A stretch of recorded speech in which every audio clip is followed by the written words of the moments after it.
Dear friends, Daisy was most upset when she heard that people were saying there were no female engines on the Fat Controller's railway. You must do something about it, she told me indignantly. There's me and Mavis, and I was in charge while Thomas was away at that great railway show, wasn't I? Well, she wasn't really, but would you dare tell her? These stories are about what happened before Thomas came home. The author.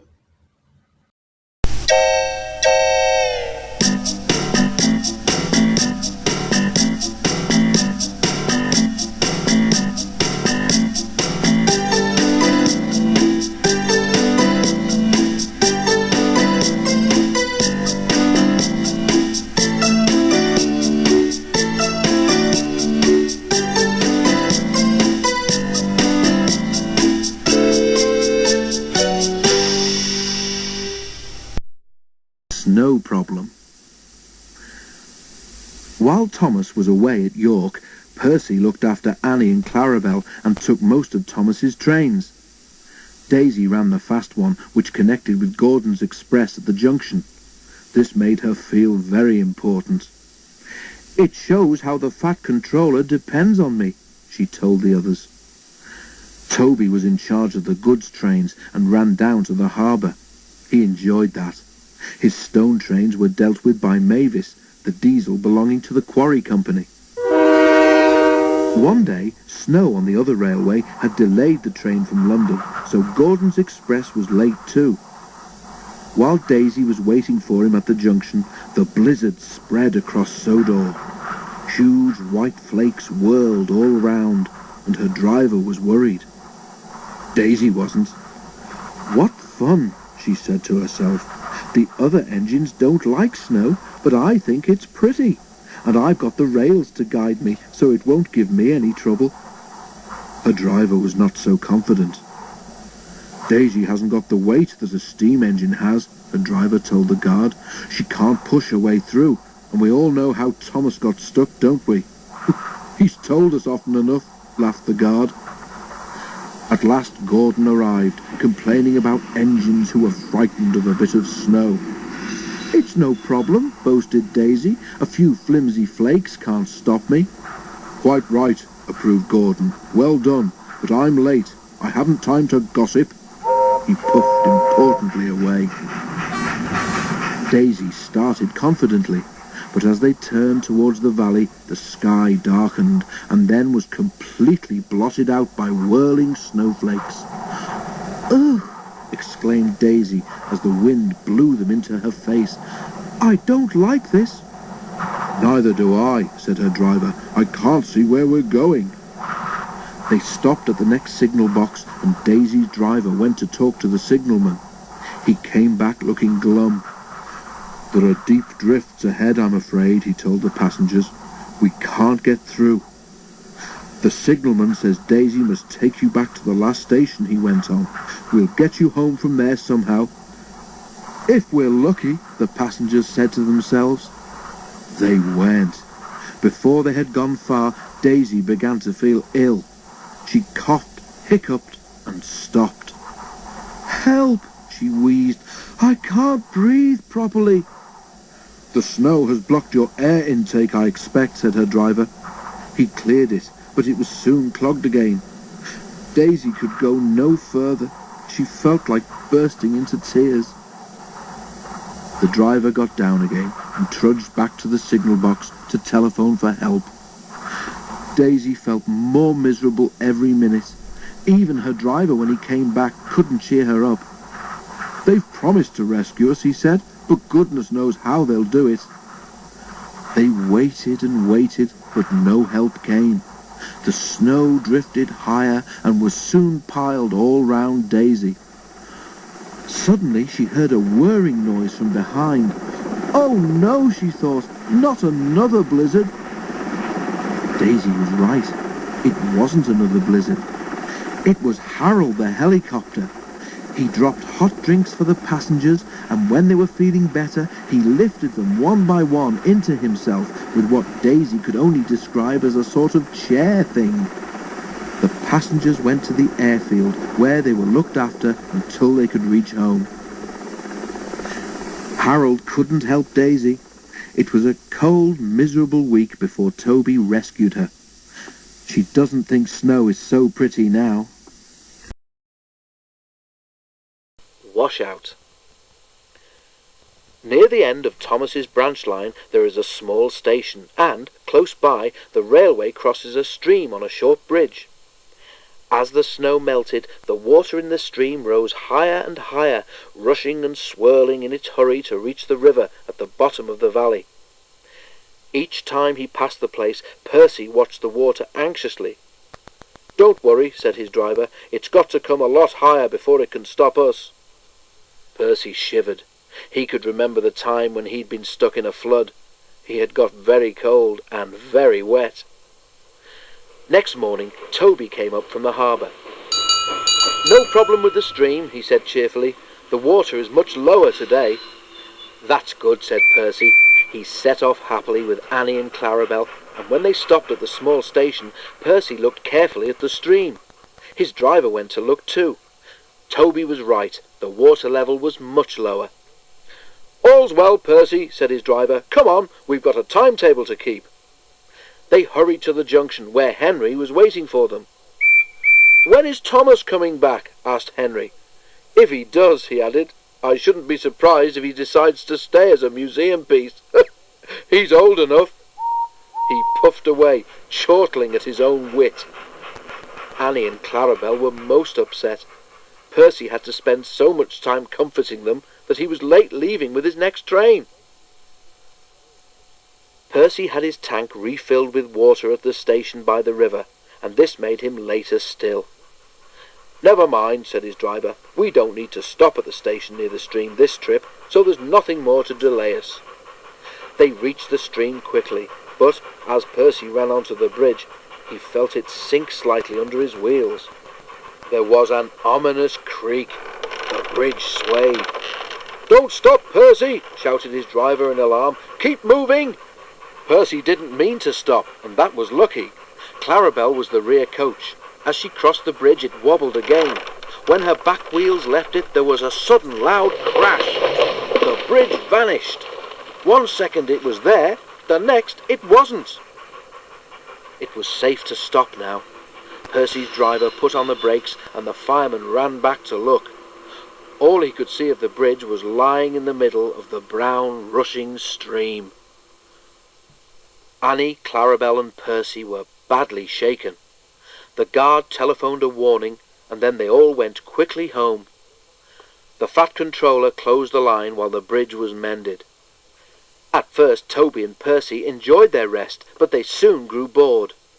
When the bridge was repaired, Daisy had recovered from her snowy ordeal too, and things returned to normal. But for some time afterwards, Percy was extra careful whenever he crossed the stream in which he had almost had a bath.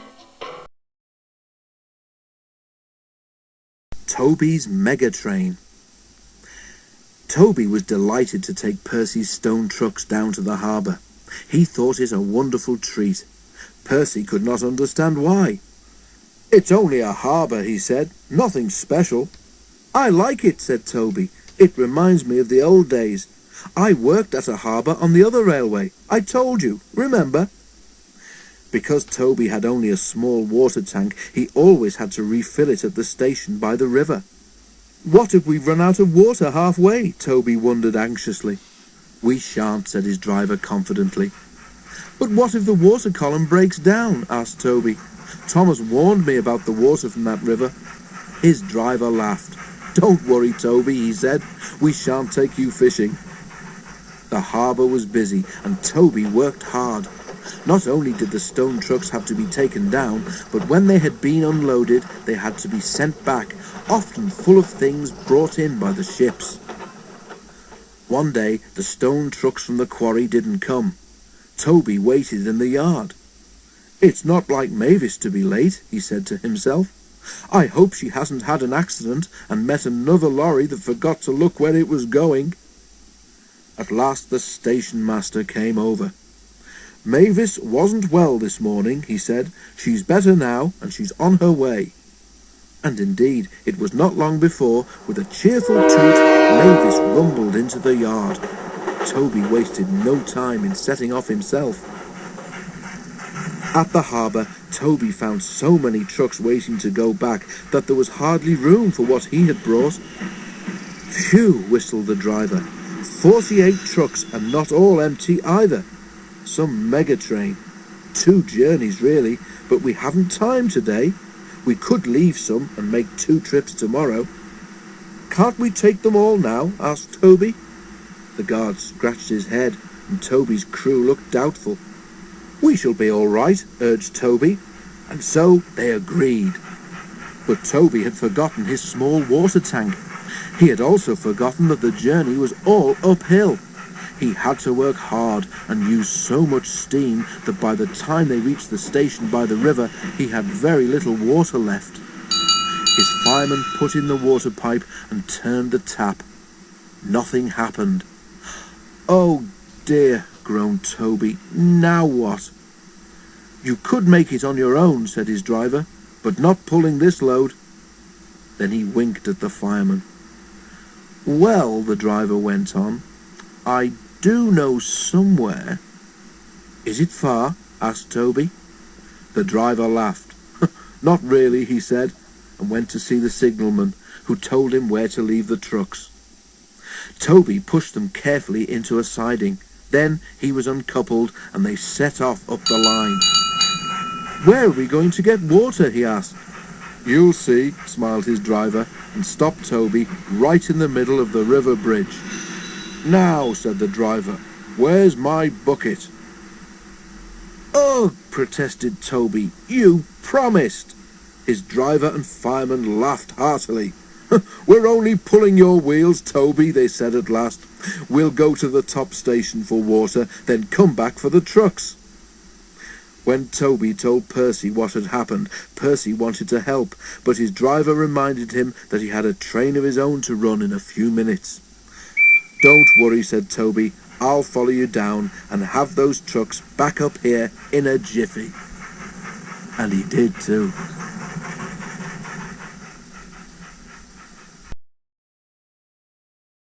Thomas comes home.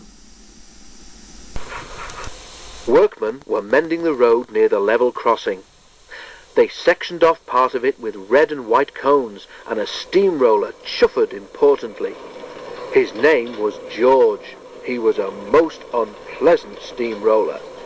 Railways are no good, he grumbled. Turn 'em into roads. Nonsense, said Daisy one day. No one could reach the villages in the valley without our railway. I'd build a road along your old tracks, said George. Nothing to it. My mates have done it all over the place. Daisy told Percy and Toby what George had said. Toby was worried because he knew George was right. The Fat Controller wouldn't allow it, he said, but he wasn't convinced. Daisy was reassured, but she was careful to do nothing to upset George, just in case. Then something happened which made them forget all their worries. Daisy was at the platform when the station master came to talk to her driver. He had a letter in his hand. Thomas is coming back next week, he said. The engines were delighted, and so of course were Annie and Clarabel. The Fat Controller is holding a welcome home celebration at the junction, Daisy told George.